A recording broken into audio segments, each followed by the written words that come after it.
depois da prova, não vejo problema. Eles vêm para a prova normal, então bora lá. Ah, nem que seja. Eu falei, alguns não vão fazer amanhã mesmo, porque o horário é ruim. É, A Evelyn, por exemplo, eu sei que ela não fez a última prova, no último domingo, né? uhum. E ela falou, pô, domingo é muito ruim. Eu falei, não, beleza, me passa um dia aí, a gente faz, não tem problema não. Então fica tranquilo. A Evelyn, ela é bem esforçadinha. Acho uma belezinha ela. Então vamos lá. Num texto, eu vou fazer uma leitura aqui, tá, Lucas? Tranquilo, manda ver. Eles não estão aí mesmo, então bora ler.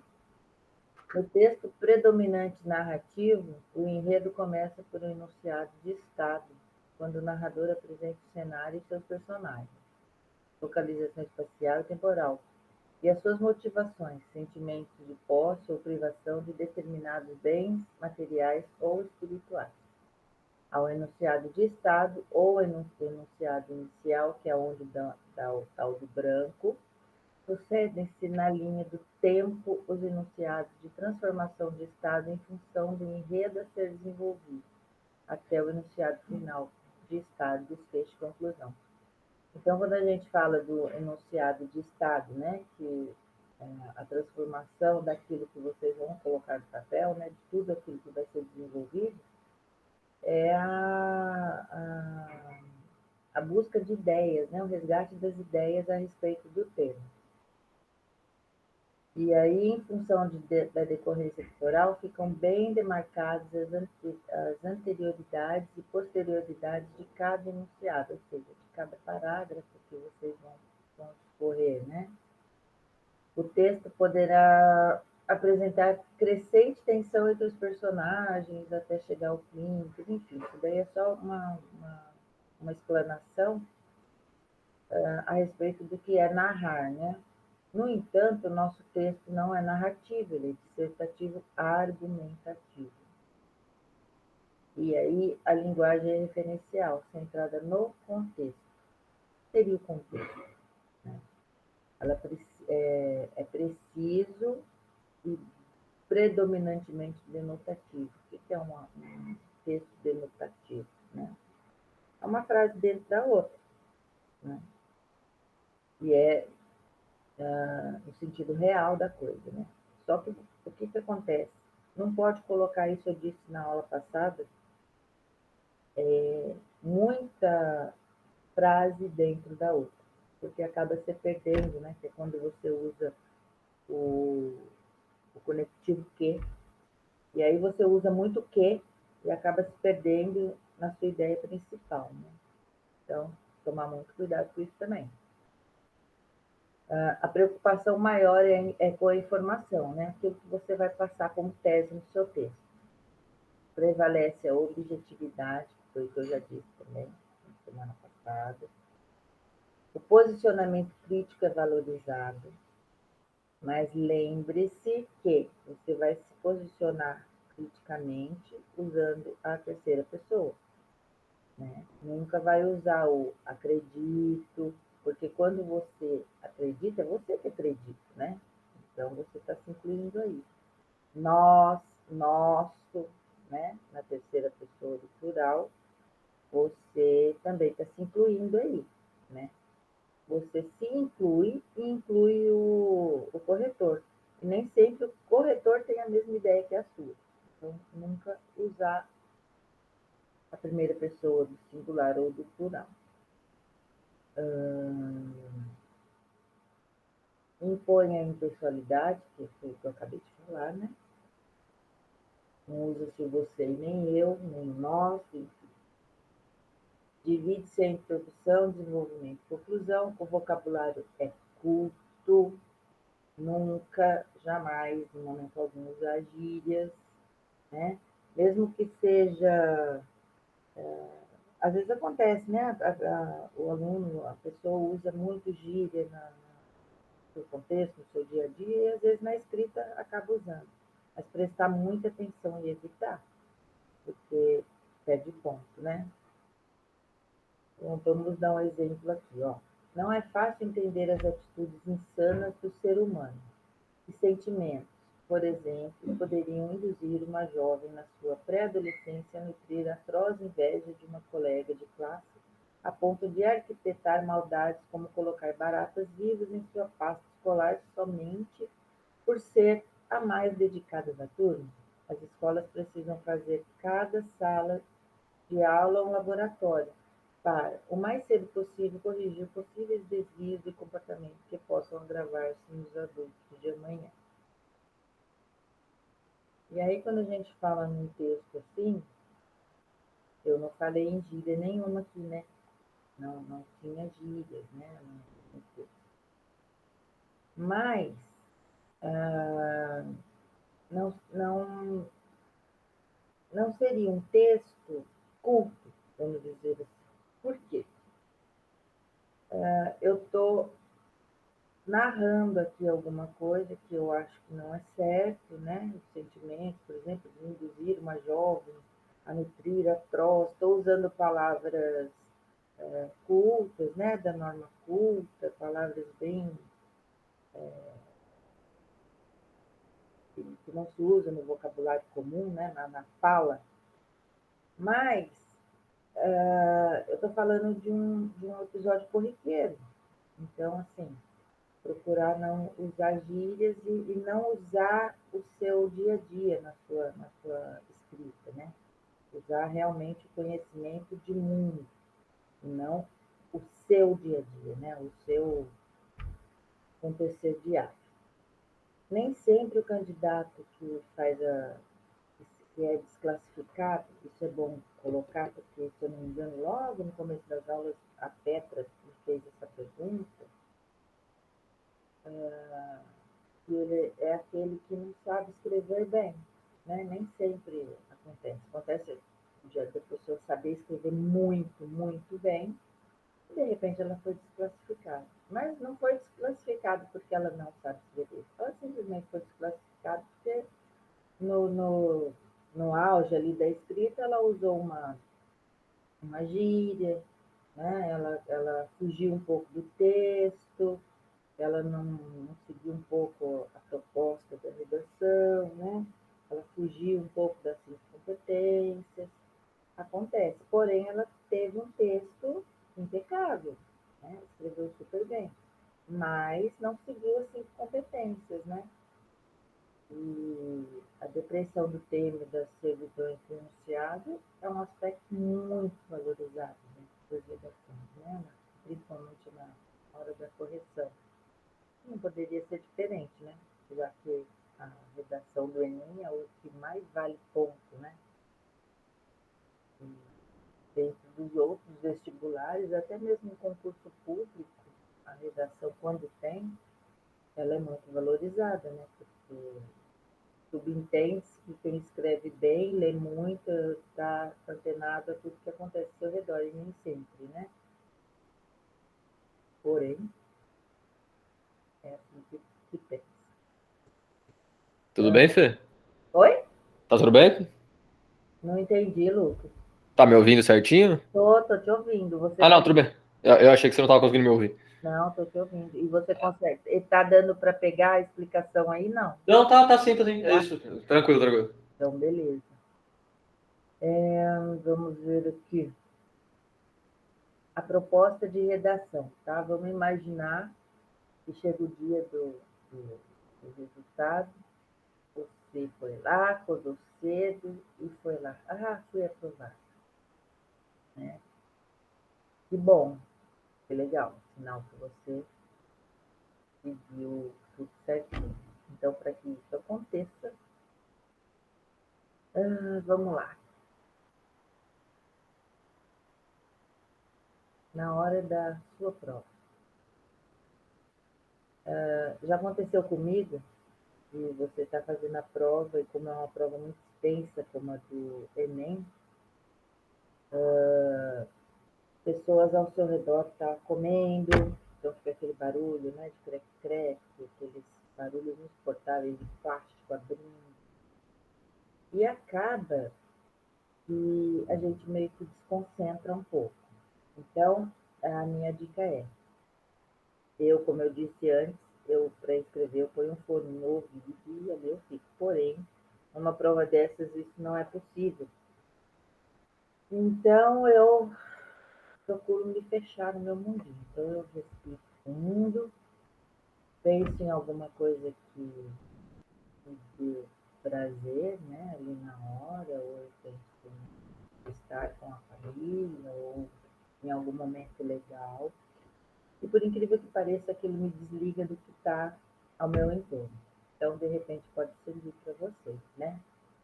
Então, esqueça tudo que tem à volta. Procure se sentar e, na medida do possível, relaxar confortavelmente. Né?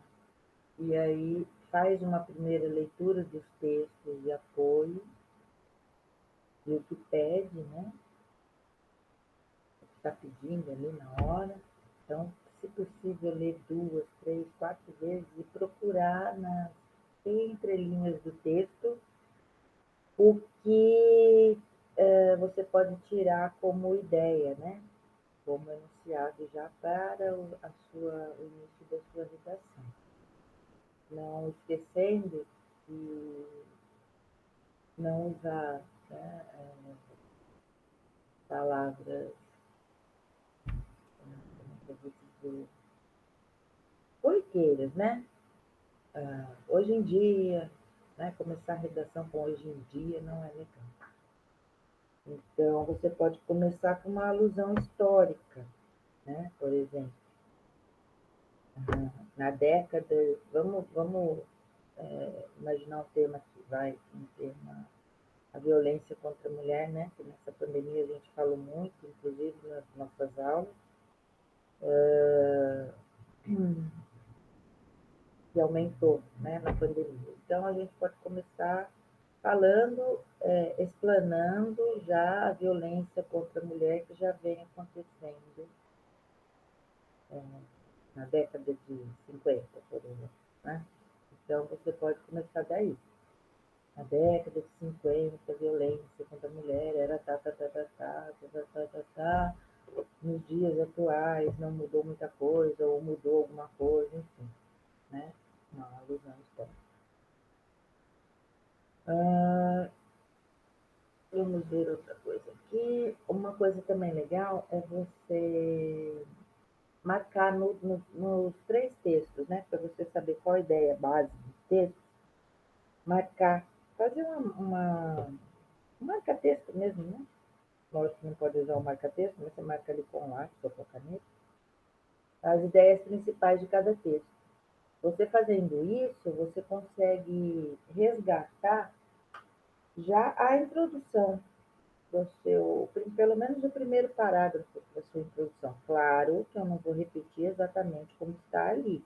Eu vou parafrasear aquilo que eu alinhei nos textos ali, né? Então, eu fiz aquela marcação, marquei no primeiro texto 2 parágrafos, no segundo texto 1 parágrafo, e no terceiro texto 1 parágrafo, né? Eu tive ali 4 parágrafos.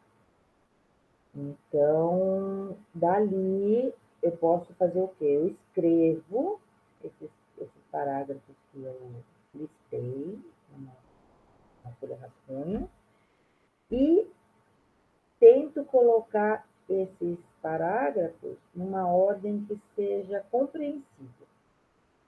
A partir disso, eu faço ali a minha introdução.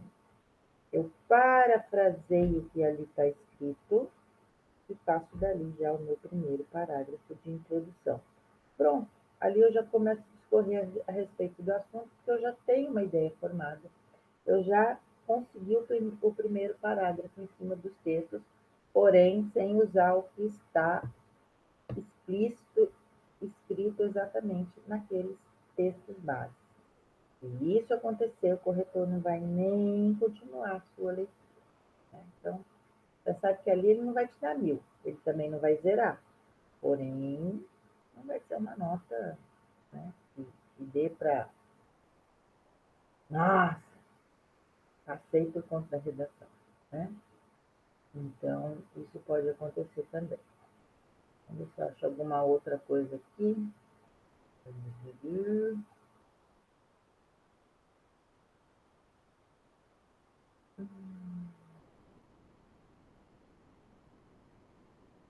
Nossa, eu falei do rascunho também, né? Então vamos pensar aqui em demarcações de rascunho. A primeira demarcação é o assunto, você pode colocar isso na sua folha de rascunho, né? De qual assunto eu vou falar? A delimitação do assunto é aquilo que eu já fiz anteriormente, né? Eu fiz um apanhado dos 3 textos, fiz ali, belezinha, botei ali, já fiz o meu primeiro parágrafo, né? E qual vai ser a minha opinião a respeito daquilo que eu já coloquei no primeiro parágrafo? Então, você já vai pensando de como você vai fazer o seu desenvolvimento, daí é a caso da tese, né? E de como você vai chegar lá na conclusão para dar uma solução para esse problema que você levantou ali. Então, a partir daí, você faz um levantamento dos seus argumentos, né? Que é o que vai dar sustentação à sua tese, né? À sua teoria. Enumere as possíveis soluções, né? Diante do problema que você levantou. O parágrafo da introdução, né? Que você já tem mais ou menos ali alinhado. Você colocou ali o tema e os seus argumentos, né? Na ordem crescente, isso é muito importante, né? Uma ordem crescente de importância. E outra coisa aqui que eu achar, tá. Redação dos parágrafos e do desenvolvimento, né? Fique atento a isso. Eu passei para vocês a questão do parágrafo, né? De cada pedacinho lá da redação, eu digo pedacinho, fica mais fácil de entender. Então, vai de 1 a 2, de 2 a 3 e de 2 a 4, né? Dependendo do que você for falar. Mas não pode passar de 30 linhas, né? E seguir as 5 competências. É muito importante que vocês saibam as 5 competências. Já foi falado em aulas anteriores, não vou repetir aqui para não ficar uma coisa maçante, né? Vamos lá. O que é preciso, né, para você fazer uma boa redação? Então, vamos lá. Vamos pensar aqui no assunto, a importância do hábito da leitura, a delimitação do assunto. A importância do hábito de leitura e jovens como eu. Então, você já delimitou aí o assunto, né? Objetivo do trabalho: destacar os benefícios que jovens como eu poderão ter com o hábito da leitura. Tema: qual a minha opinião sobre o assunto? Rotinas diárias de leitura são importantes à formação e à informação dos jovens. Levantamento de argumentos. Por que rotina... Aí você vai fazer uma pergunta, né?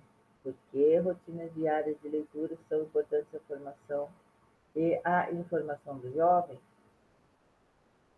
Fornecem-lhes valores éticos e morais, mantêm-nos atualizados, capacitando-nos a vencer os desafios da vida escolar e preparam-nos a ascender pessoal e profissionalmente. Então, eu te dei uma resposta à minha própria pergunta.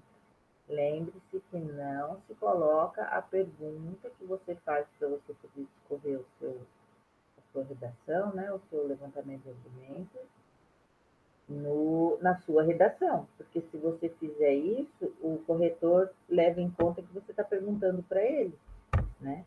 Então, não coloque a pergunta lá. Você vai pensar, você vai fazer um levantamento de argumentos para você, né? E quando você fizer esse levantamento, não deixa ele sem resposta, porque senão você acaba fugindo um pouco daquilo que você está se propondo a fazer. Possíveis soluções, né, para esse tipo de pergunta que você fez lá no seu texto. Incentivos, né, para a criação de hábitos de leitura Competência 5 do Enem, ó. Valorização das atividades de leitura nas primeiras séries escolares, nos primeiros anos, né? Escolares, desde a educação infantil. Barateando os livros com a isenção de impostos às editoras. Gente, eu nunca vi livro. Eu acho que livro é uma coisa tão importante na vida do ser humano. Acho que depois de respirar é o mais importante. Eu digo isso porque eu sou uma leitora voraz, então, depois de respirar, para mim, o livro é muito importante. Então, a acessibilidade aos livros hoje em dia está muito difícil, né? Para quem quer ter o seu livro físico. O PDF é muito fácil, né? Você procura lá, tem, você consegue ler. Porém, eu sou uma pessoa que eu não consigo ler muito em PDF. Eu prefiro físico, eu quero estar com o livro na minha mão. Eu sou a leitora, aquela que vai na papelaria, na livraria, compra o livro, cheira o livro, sabe? O cheiro do livro me deixa em êxtase, assim, adoro.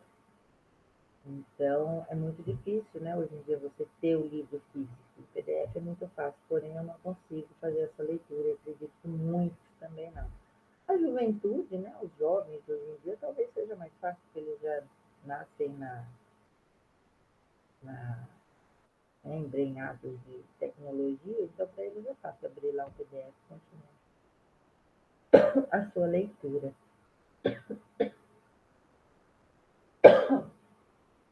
Puta, gente, tem uma tocinha aqui. O Lucas edita, hein? Não, tranquilo, essa parte a gente corta, fica tranquilo. Por favor. Deu uma secura na garganta aqui. Isso é para quem fala demais, né? Geralmente isso acontece. Voltar, Esther. Bom, vamos voltar aqui. Então, a questão do livro físico é muito difícil, né? Porém, quem consegue ler em PDF, legal. Quem não conseguir, bibliotecas públicas, né? Estão lá para nos ajudar. Usei muito na minha adolescência. O primeiro parágrafo, né? Rotinas de leitura são importantes para a formação e formação dos jovens. Você já apresentou o tema aí. Pois fornecem-lhe valores éticos e morais. Apresentação do primeiro argumento. Mantém-nos atualizados. Apresentação do segundo argumento. Capacita-nos a vencer os desafios da vida escolar. Terceiro argumento. Olha aí, só ali já tem 3 argumentos. E principalmente, conectores de adição e ênfase, mais a apresentação do quarto argumento. Preparam-nos a ascender pessoal e profissionalmente. Gente, por favor, prestem muita atenção na aula de gramática, a questão dos conectivos, tá? Eu dei uma pincelada para vocês. Mas o conectivo é muito importante na redação, tá? A redação dos parágrafos do desenvolvimento. Reapresentar e expandir cada argumento apresentado na introdução com exemplos, citações, fatos históricos, aplicação de dados estatísticos e outros recursos. Aqui, esse primeiro que eu passei para vocês, né, que foi falado, rotina diária, já é a sua introdução. Você já tem ela pronta ali, tá? A partir de tudo aquilo que nós falamos anteriormente, você já tem ali a sua introdução. Você tem na sua introdução, no parágrafo do seu desenvolvimento, é onde você vai apresentar as suas citações, os fatos históricos, aplicações de dados, não.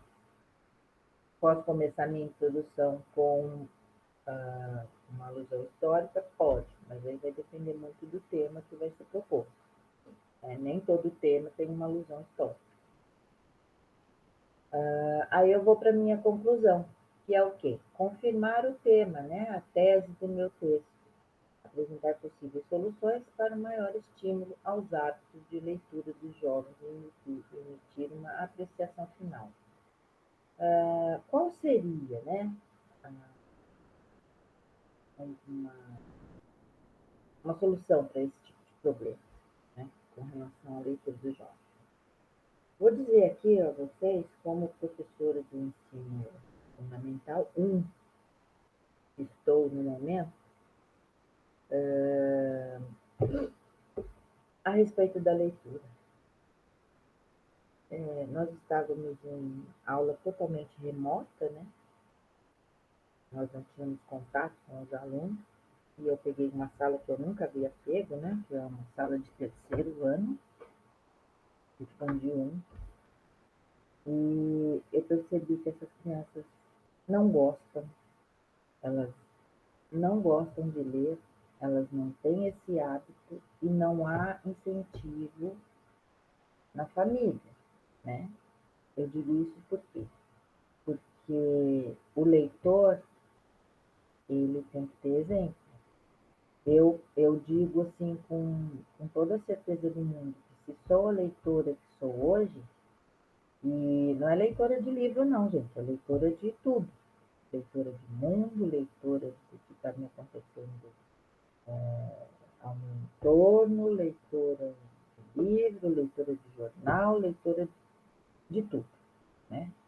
A gente se transforma, a gente se forma leitor a partir do exemplo de alguém. E eu tinha um tio que lia muito, muito, muito, muito, muito mesmo. Ele lia de tudo, né? E ele lia em voz alta, e aquilo me encantava, porque depois, né, quando eu comecei a entender a leitura, aí eu perguntei, mas por que o senhor lê em voz alta? Quando eu, na escola, eu tenho que ler, né, fazer a leitura silenciosa, aquilo me incomodava, e ele dizia que quando ele lia em voz alta, ele passava a informação para quem estava ao redor, mesmo que este não quisesse saber, né? Ele era um modo na cabeça dele de incentivar a leitura. E por incrível que pareça, a mim incentivou a mim, aos meus primos, né, aos próprios filhos dele. Nós somos leitores, assim, nós tínhamos um clube do livro na adolescência, que a gente lia de tudo. Chamava Clube do Livro, mas a gente lia de tudo ali. De gibi a jornal da época, né? Veio falando da época assim, nossa, mulher Matusalém, né? Não, gente, só tenho 51 anos. Porém, né, o meu contato com a leitura vem desde os 5, quando meus pais iam trabalhar, eu ficava com essa família, né, com esses tios. Então, eu tinha essa leitura, como meu tio já era aposentado,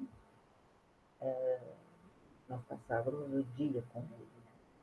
Então, é muito bom. Então, vamos voltar aqui, eu fico divagando, né? Vamos voltar aqui.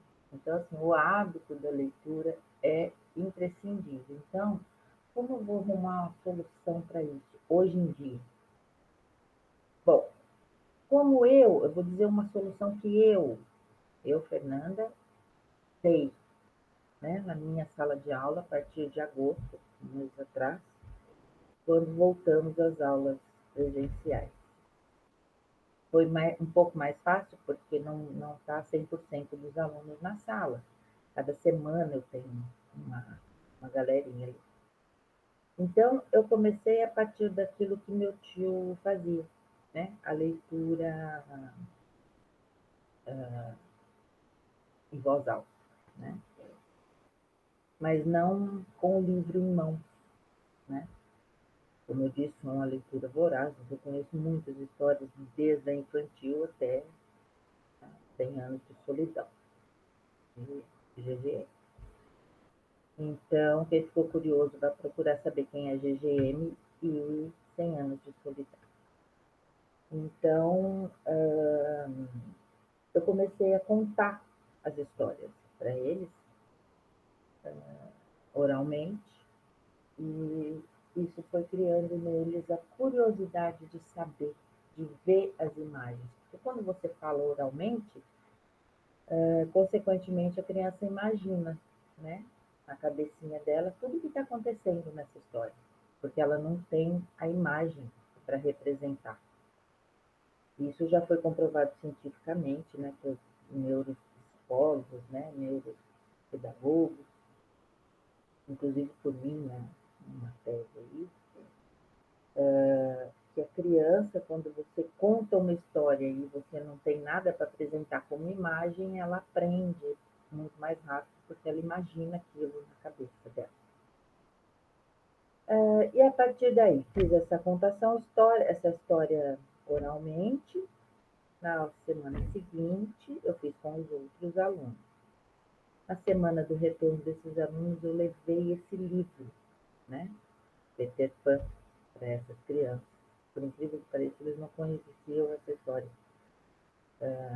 Já ouviram falar, mas nunca viram, ou ninguém contou para eles a história em si.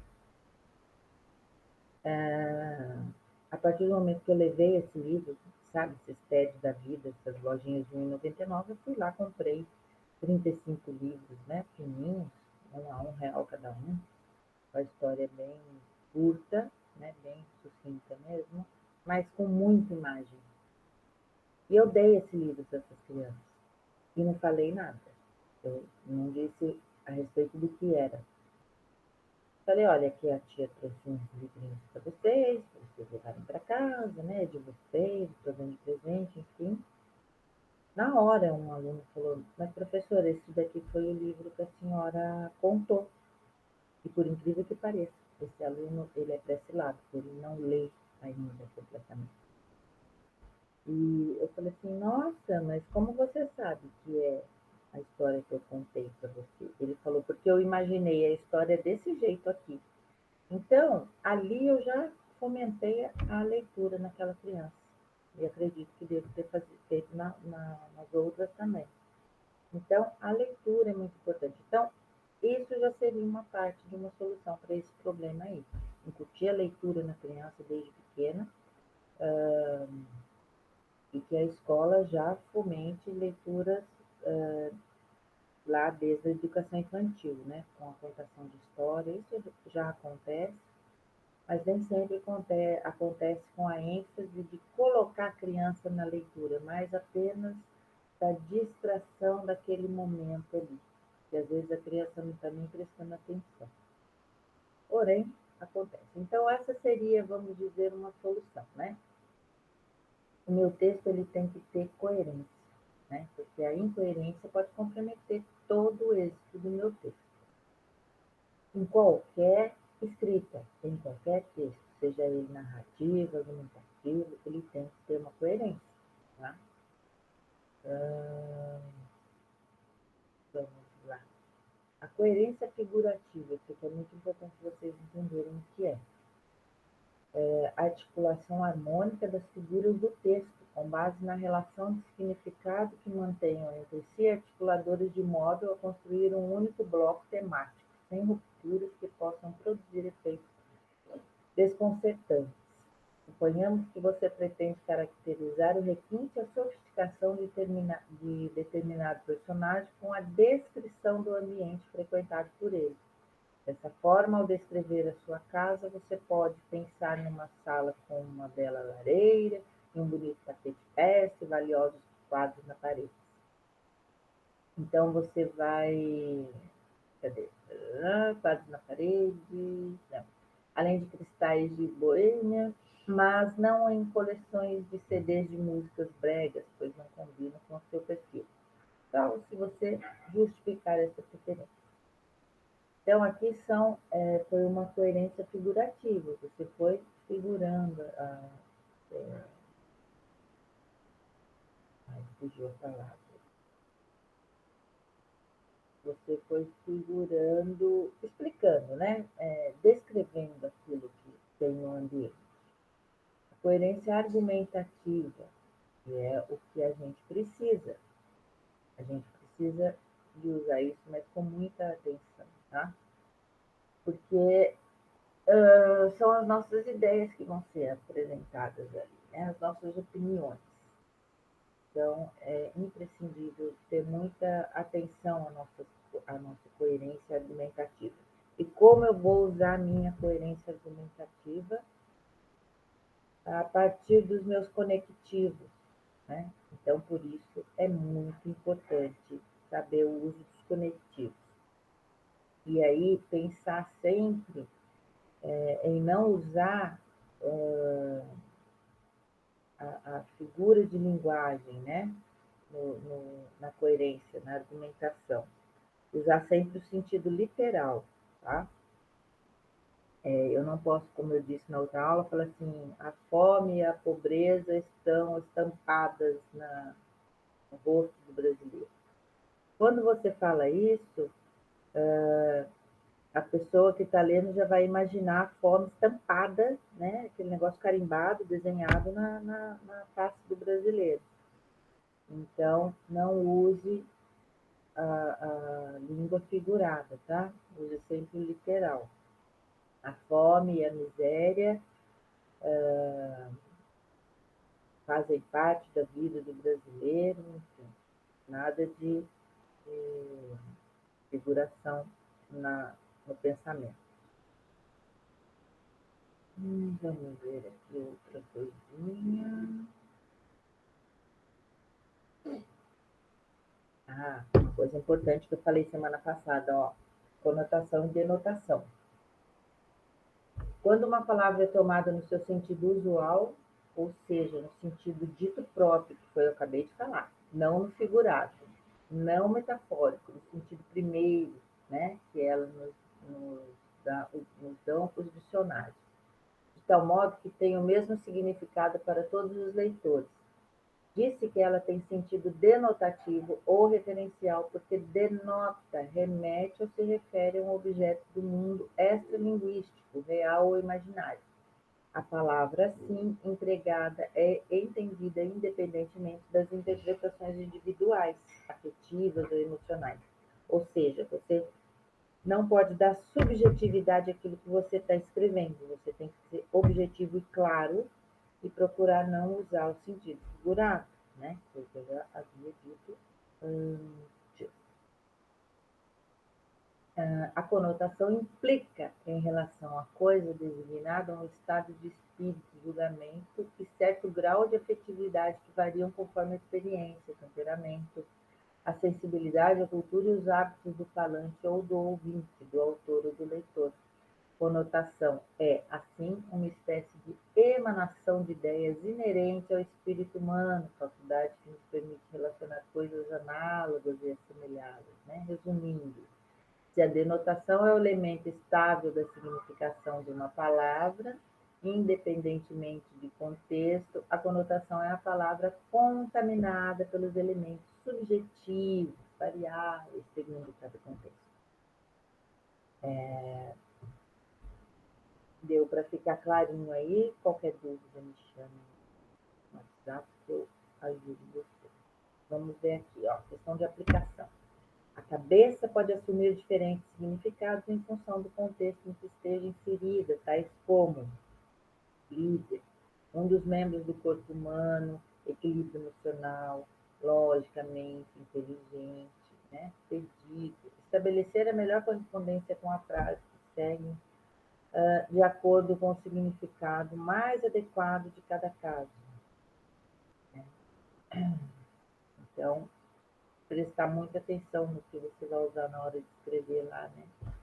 Então, vamos colocar aqui, ó. Eu vou falar bem devagar, porque isso daqui é um exercício, aí vocês tentem fazer. Bom, eu vou dar algumas palavras numeradas e depois algumas outras para que sejam enumeradas com os números que eu falar aqui. Então, vamos lá. 1, líder. 2, um dos membros do corpo. 3, equilíbrio emocional.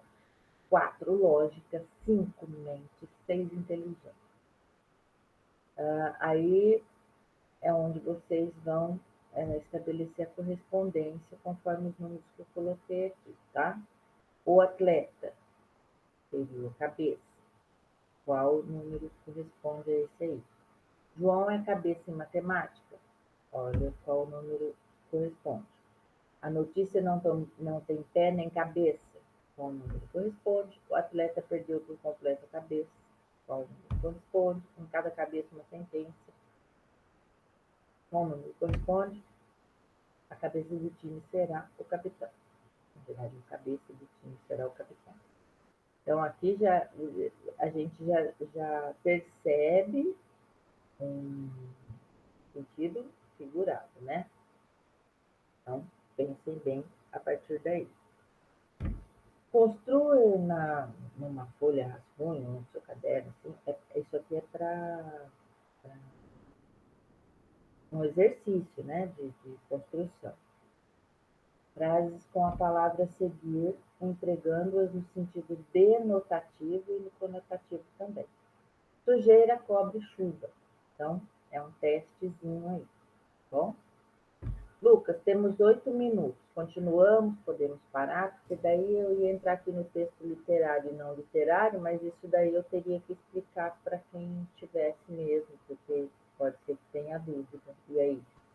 A gente pode fazer na próxima, então. 11 horas tem a aula de filosofia ainda, né? Então, se você acha que vai ficar apertado, a gente pode deixar para quando tiver a Leila, tiver alguém vendo. Acho que não tem problema, não. Porque aqui, ó, esse texto literário, eu já até fiz essa aula para a semana que vem, já está até montadinho, porque eu já imaginei algumas perguntas como dúvida, né? E aí seria Uhum. legal caso eles estejam na sala, seria legal. Porém, caso eles não estejam, aí é questão de só apresentar mesmo, mas eles têm muita dúvida sobre isso, né? O texto literário e não literário. Não, tranquilo, a gente faz com eles, não tem problema não, fique tranquilo. Né? Porque já teve bastante conteúdo hoje mesmo, eu fico tranquilo. Ah, então belezinha. Então a gente pode encerrar aqui. Você que sabe. Você tá plena? Ah, alguém entrou aí, quem foi? Não, fui eu mesmo. Ah, tá. Eu falei, ué, tô escutando um barulhinho. Bom, então, né? Faltam o quê? 7 minutos? Isso. Então tá. Então vou dizer tchau. Vou fazer igual os Teletubbies. Tchau! É hora de dizer tchau. Então é isso. Obrigado, viu, querida? Qualquer coisa também sábado que vem. Beleza, Lucas. Fica com Deus. Tchau, tchau. Tchau, tchau.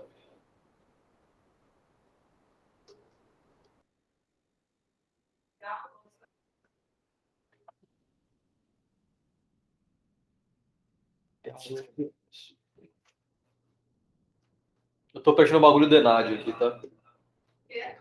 Tô preenchendo o bagulho do Enadio aqui. Tem outro. Isso era até o dia 13, ainda bem que eu.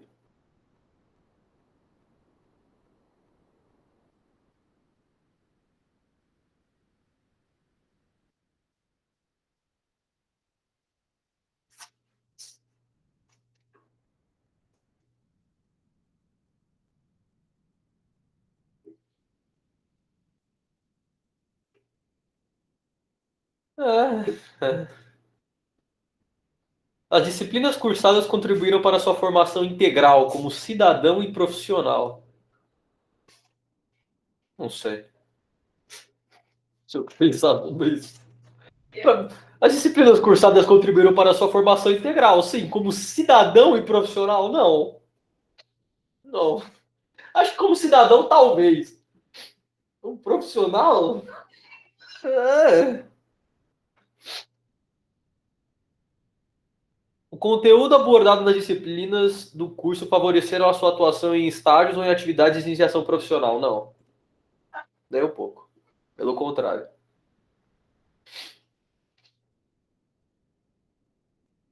As metodologias de ensino, não.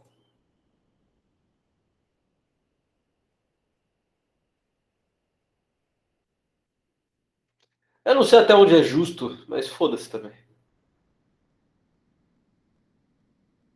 O curso contribuiu para o seu desenvolvimento da sua consciência ética para o exercício profissional. Eu não sei o que isso quer dizer, mas tudo bem. 6, concordo. No curso você teve oportunidade de aprender a trabalhar em equipe. Não. Eu odeio trabalhar em equipe graças à faculdade. De reflexão e argumentação, de fato, eu me acho mais inteligente do que a média das pessoas. O curso promove o desenvolvimento da sua capacidade de pensar criticamente. Tudo bem, isso é verdade. Acho. O curso contribuiu para você ampliar sua capacidade de comunicação. Não foi o curso que me contribuiu com isso aí, não. Tudo bem. Vai, forma oral e escrita. A escrita foi, né? Desenvolvimento da sua capacidade em aprender e atualizar-se, sim, sim, isso foi. As relações professor e aluno ao longo do curso estimularam você a estudar e aprender. Não, na verdade não.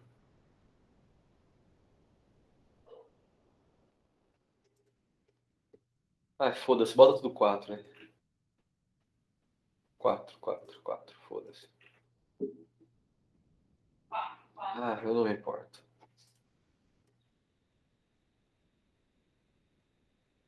O estágio profissional proporcionou experiências de diversificação da sua formação, sim, isso é verdade. Nossa senhora, vai tomar no cu, mano. Quanta pergunta. 4, 4, 5, 2, 3, Tá 4. apertando o número aleatório? É, 6. É isso que as pessoas fazem quando elas são obrigadas a fazer um bagulho, né? Impressionante. Com o início da pandemia, as instituições passou rapidamente a ofertar aulas presenciais. Não. Fiquei 5 meses sem saber o que ia acontecer.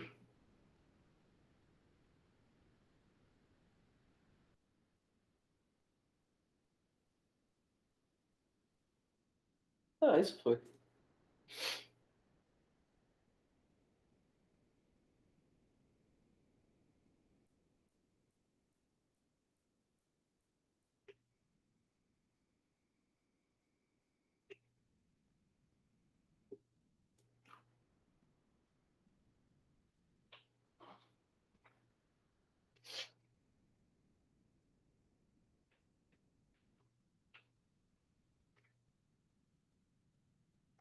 Pronto, finalizar. Aí. Que mais? Do dia 30/8 até o dia 3/9, atendimento especializado, não. Do dia 1/11 até o dia 15/11 é o local da prova. Tá. Então é isso. Tudo certo, teoricamente.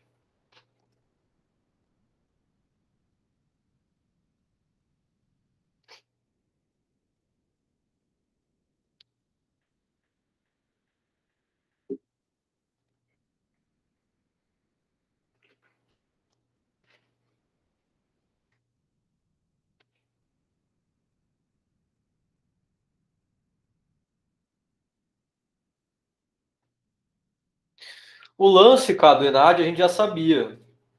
O lance é que ela falando, tipo assim, que só vai ser dia 11, tá ligado? 11 de dezembro e tal. E aí a galera tá tipo assim, porra, se eu vou ficar até dezembro, por que eu não posso entregar meu TCC em dezembro? Mas não faz sentido essa questão, porque... Porque foda-se, né? Porque... Não, eu entendo, mas tipo, uma pilha é uma pilha federal, que é o Enad, né? Essas coisas, e o outro é a faculdade. Relações muito distintas. Eu tô preocupado porque assim, a única diferença real que você pode fazer é o seguinte: para entregar o TCC mais tarde, isso é legal. Já que eu só vou tirar o diploma no final do ano, se eu puder ganhar um mês para entregar o TCC, é legal. Só que, tipo,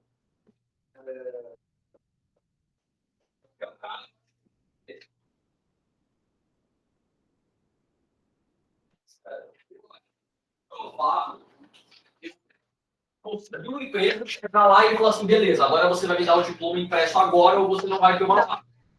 Eu acho. O que vai acontecer é óbvio, assim, olha, eu tenho diploma. Só que o Enad não deixa eu pegar ele até esse dia aqui. Mas olha só, eu tô formado, tenho. Geralmente, quando você tem isso, você recebe um tracking da faculdade. Dizendo que você terminou as coisas. Isso. Não, eu falo assim, olha, aqui tá o meu TCC foi aprovado, eu já fiz o detalhe, faço aqui, e aí depois disso sai o meu diploma. Eu terminei tudo, entendeu? Sim. Eu acho, e assim, vou ser muito sincero, eu acho uma vida inacreditavelmente conversável.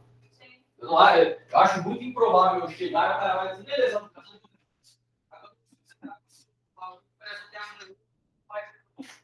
Sim. o que eu acho que não pode acontecer é o seguinte: eu chegar em fevereiro sem diploma. Sim. Em fevereiro eu vou me fuder, entendeu?